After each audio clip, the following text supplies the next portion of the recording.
Hello guys, welcome back to the YouTube channel. Today I will be teaching you how to Dockerize a Vue application, irrespective of the Vue you might be using. I mean, the Vue version you might be using.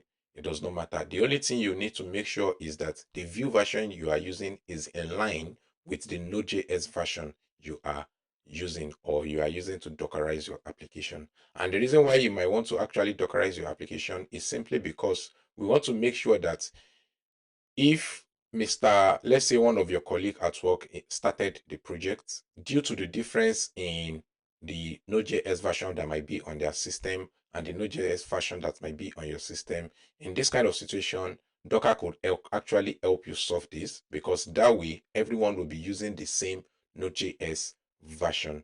So this is just a newly initialized Vue.js application that has a component, that a button, yeah, an hello world component, and that is actually imported into the hello world, into the app template, or into the app.vue file. Now, if you go back to our browser, currently you can just click and it increments a little by one by one. Then if we try to make some changes, let's say I want to increment it by 4. I want it to increment by 4. So if I save and refresh, you can see now this is incrementing by 4. So basically that is what this application does, and this will actually work for no matter the complexity of your application. So I'm going to stop it now, and the first thing I'm going to do is I'm going to create a new Docker file, and the Docker file will be let me say touch. I'm just going to create touch Docker file. Then inside our Docker file, the first thing I'm going to do is I'm going to pull the Node.js from the Docker hub, and you can actually check available Node.js versions by just typing node docker, and you can see that we have the latest one we have is 22 applying 3 points this. But for this particular session, I'll be using the 18 version for applying. I'll be using this particular version right here. So how do we pull that? So the first thing we need to do, we just need to state that from node, please, make sure that you actually have Docker installed in your environment. And if you are on Windows, make sure you have your Docker desktop running. So for this app, you can see the Docker version I'm using is 27.0, and I'm using Docker Compose version of 2.92. So just make sure that you actually have Docker and Docker Compose installed in your system. So I'm going to go ahead to start coding now. So we need to pull node 18, and the version that I said I'm going to pull is the appline version, that is, or tag appline. So once we pull this, the next thing we need to do is we need to state our working directory, that is the directory where we want our application to be loaded on the container. And I'm going to call this /app. Then the next thing we need to do is, once we've stated our working directory, we must actually copy our application package.json or package.lock.json. So in order to do that, all you need to do is state that copy package.json inside the current working directory. But for this, I'm not just going to, is either you do this package.json and also package lock.json. You can do this, or you can just write it in a single line like this and say anything that starts with package and ends with .json, and copy it inside this file. So what this will do, it will do the same thing as these two lines, right? So I'm just going to comment this out. So now that we've copied our package.json and all, the next thing for us to do is to actually run npm install. Just like, imagine you just pulled a project from GitHub, a Vue.js project from GitHub. The first thing, of course, you are expected to do is run package.json so that you can have the packages that are in the package.json or package.lock.json in your as your node modules dependencies. So I'm just going to run. This is how you actually run a command in your Dockerfile npm install. And if you are using yarn, you can do this. You can use yarn as well. Then the next thing is we want to copy all the files in the current directory into our app folder. So like so, this is how you copy. Basically, this is going to copy all the files in the current directory. So this is copying all the files in our local machine into the current working directory that we've actually specified here. So the next thing is we want to run npm run build, right? This will actually build our application just like we have it in our package.json. This is how you actually build your application. So once we are done with that, the next thing I'm going to create is I'm going to create a Docker Compose file. I prefer to use Docker Compose to actually manage my Docker file. I don't like running the Docker file directly. Docker Compose. However, you can do it however you want. Docker Compose.yml. Now, for Docker Compose, there are a few things that we need to define inside our Docker Compose file. The first thing we need to define is the services. That is the service that we actually want to build or attach to the Docker file. Once you call, so you can call this service anything you like. So I'm just going to call it view app. And the next thing we need to specify is the container name. Container name is basically where your application is held, the name of the container that is holding your application. So I'm just going to call this view app container. Then the next thing I'm going to do is I'm going to define the build file that we actually want this Docker Compose to actually run, which is this Docker file. And I'm going to state that the context should be the current directory. That is, you should be looking for the Docker file in the current directory.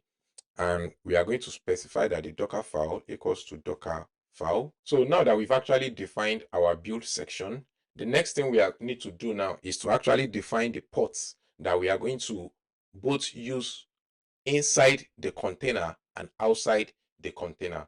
And if you have watched any of my previous Docker tutorial, you will understand what I'm saying. So the internal port is basically the port the application will be running inside your container, while the external port is the port that you'll be able to use to actually access the application, maybe in your web browser or wherever you want to actually run the application. So the internal port is usually so for the external port, I'm also going to set it to 8000, and our internal port I will set it as 5176.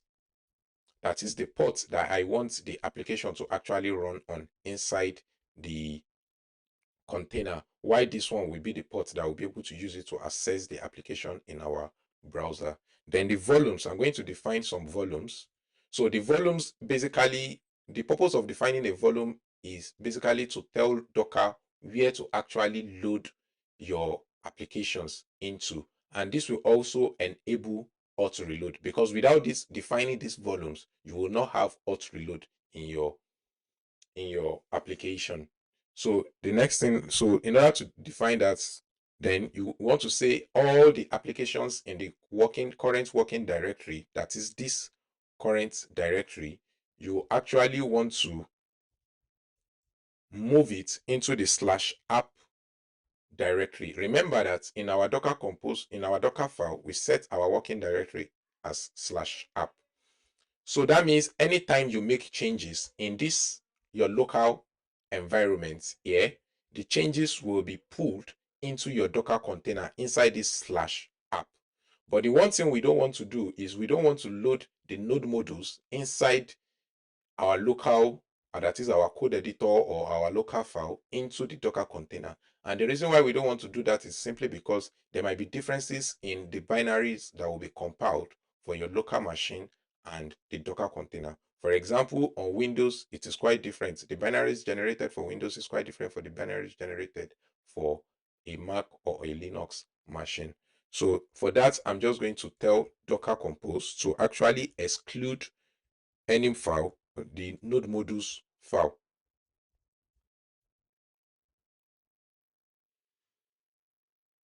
So what this is basically doing for us is to isolate the node modules that is inside our Docker container from the one that is outside our Docker container. That is, when I say outside here, I mean on our local machine. And the next thing we need to define is a command.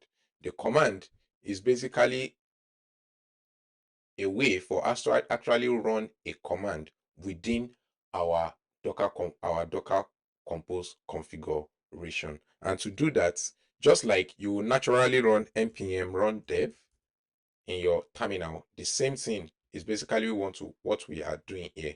So what we are doing here is npm run dev, and I'm also going to specify the ports. Now remember that I've defined an internal port, because if I don't specify these ports, Vue is going to specify the port we want to use for ourselves. So it's better for you to actually specify the port you want it to run on, so that you won't have to be making changes every now and then. So I'm going to specify the port, and the port that we are going to be using is port 5176, right? That will be the port that we'll be using for to actually run this application. So the next thing now is for us to actually build Docker Compose. If you are using old Docker Compose, you might need to do something like Docker Compose, but the new one, you don't need to attach that dash anymore. Docker Compose up, and this will actually pull the Node.js version we've actually requested for. So we are getting an error. So node applying failed to resolve source metadata. So let's see. I think we are missing something. Okay, it is Alpine. So I think I made a mistake in my Dockerfile. So it is Alpine. Alpine. So I'm just going to reload Docker Compose up. Now you can see that it has pulled the Docker, and then now it is running npm build. Then our application has started. So you can see that our application is actually starting on 5173 when we actually requested that it should be starting on 176. So as you can see, our 516 port is not actually being used. Our application is still being served on port 5173. So in order to fix that, all we need to do is come back to our command and just attach dash dash. I don't know why, but it seems to be a thing with Vite when you want to actually pass a variable to it. So the next thing I'm going to do now is I'm going to run the Docker Compose again. As you can see now, our application is now running on the specified port that we actually passed to it. So you can see it is also running on a particular network. So, but do not worry. So this 516 now is how you can actually access it within the container. If we come to our browser now, let me go back to our browser. If we try to run 5173 before, it will not run. So let's try the port 8000. Let's try 5176. You can see that we don't have access to it. It is not running. But if we try our external port that we actually supplied, let's port 8000 and run. So you can see now that our application is actually running. So that's how you actually define external and uh, external and internal ports in your Docker Compose file when you are building. So take this further by defining all these ports inside an environment variable. So I'm going to create a new file called .env, sorry, touch.env. Then inside the .env, I'm going to say, let's say internal ports, and I'm going to call this 5176. Then external ports, I'm going to call this 8000. Now, once we've done that, we can come back to our Docker Compose file here. Then we need to basically just update the values. So I'm going to state that I want to use so this will be our internal, just like we've defined it in the environment variable. You can call it anything you like, but I'm just using that name so that it will be descriptive. You will understand what we are trying to achieve there. Then the external ports, let's see, what did we name it? You copy, I comp our Docker compose file, we paste. So these are our external ports, these are our internal ports. So our external port is 8000. That is the port you'll be able to access the application on your host machine, and the internal port will be the the port the application will actually run on in the container. So we can also go ahead to update this. So this way it is completely flexible. We don't necessarily have to touch our Docker Compose file to actually change the ports we are running our application. So if we come back and so let's run our application again. Now you see it's now running on 5176, and if I come here as well, it is running as well. Now let's check the auth reload if it is really working. So what I'm going to do now is I'm just going to change this to, let me say 10, or let me just say 10. So it will be incrementing by 10. Once I click on save, you can see the auth reload was actually triggered. So if I refresh our page now, click on this, so you can see now it is incrementing by 10, 20, blah blah blah, and the likes. So basically that is how you actually dockerize a view application. The one thing I want you to note is, let's say you want to actually install a new package. This is how you actually install. You make sure that you are installing the package inside the container. Otherwise, so let me just show you an example. What is one very popular package that we can install? Let me say I want to install um, Tailwind. Let me say I want to install Tailwind view. Now let's see. So in order to install Tailwind, this is what Tailwind themselves have sent to us. So if I do this,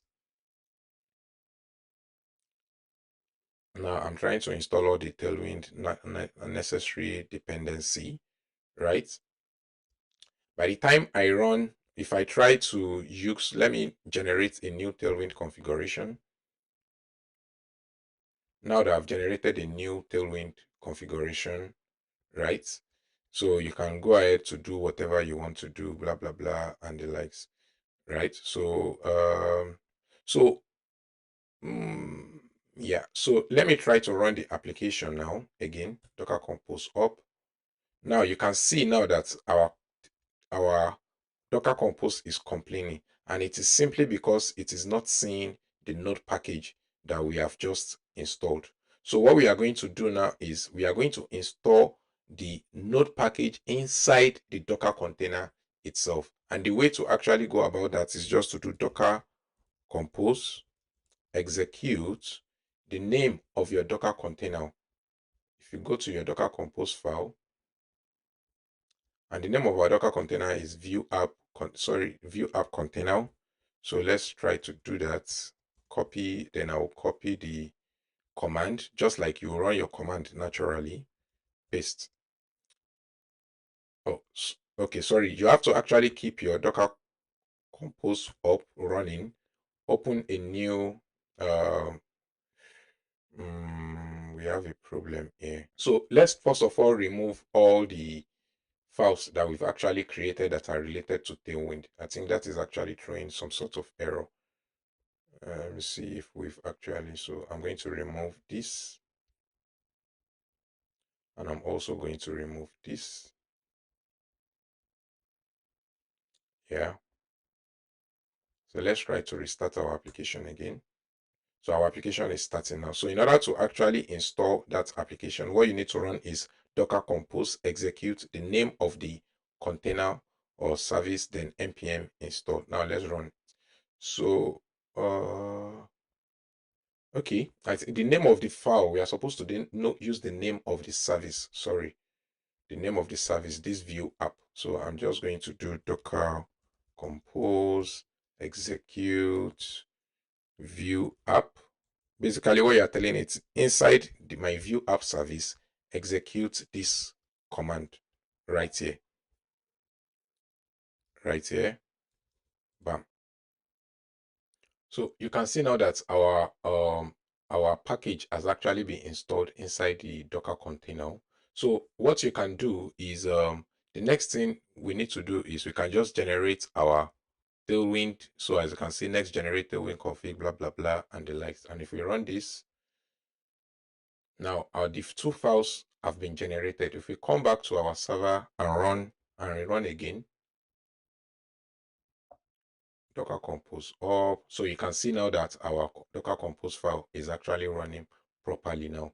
So, and one thing I want to show you is you can actually inspect your Docker container. How do you inspect that? You can just type Docker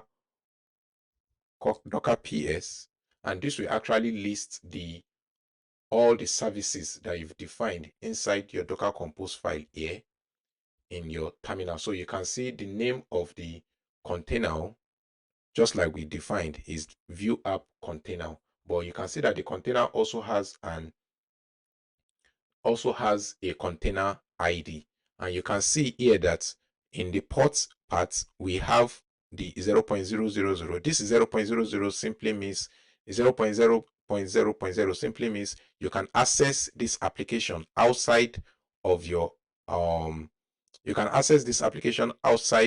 container from any address with port 8000. And you can see the 516 that we actually defined, which is actually the internal port number. So this basically means anytime a port to 8000 is visited, the visitation will be forwarded to port 5176 inside our Docker container. You can also go ahead to inspect your Docker container further by saying docker execute the name, the ID of the container, like so. Then you specify, docker execute interactive IT. This IT simply means interactive. Then the ID of the container. Then you specify sh. Is either sh. If sh does not work for you, you should use bash like this. What I mean is bash like this, bash. But bash is not working on or for this particular container. So I'm just going to use sh. Is either bash or sh. So inside this, so you can see now that we are seeing the working directory that we actually defined inside our Docker file, like I said. So if we check the list of files that is inside, we can see that all the files that we have in our local machine is also updated here. So even if you don't want to be running Docker Compose npm install all the time, you can just run your npm command right here. Let me show you. Let me try to install what is another popular this thing, but let me just try to rerun this command again as well, right? So npm, then install tailwind latest. So you can see that you can actually install inside your Docker container like this rather than running Docker Compose blah blah blah on the time. But for you to be able to access this, make sure your Docker Compose is actually up. So that will be the end of this, and I hope you've actually enjoyed and it has been as informative as much as possible. Please try to like, subscribe, and share with your colleagues at work and families. Thank you very much. See you another time.